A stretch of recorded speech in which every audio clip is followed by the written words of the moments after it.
Hello viewers, আসসালামু আলাইকুম। Cooking স্টুডিওর আজকের আয়োজনে সবাইকে স্বাগতম। আমার আজকের রেসিপি আস্ত মুরগির রোস্ট।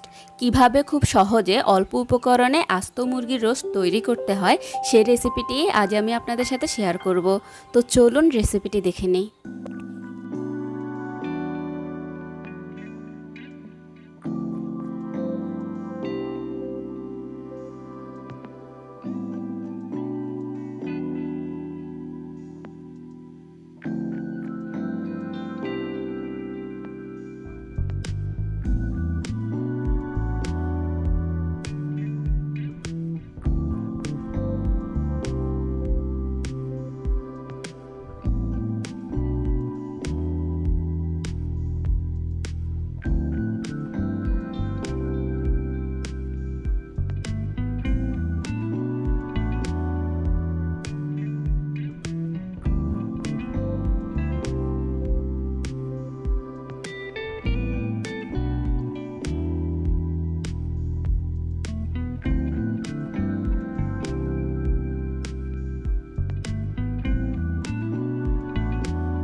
এরই মাঝে তৈরি হয়ে গিয়েছে ভীষণ মজার আস্ত মুরগির রোস্ট। আশা করছি রেসিপিটি আপনাদের কাছে ভালো লেগেছে। ভালো লাগলে ভিডিওতে একটি লাইক দিবেন এবং এইরকমই সব মজার মজার রেসিপি পেতে আমার চ্যানেলটিকে প্লিজ এখনই সাবস্ক্রাইব করুন। ভালো থাকবেন সবাই। আল্লাহ হাফেজ।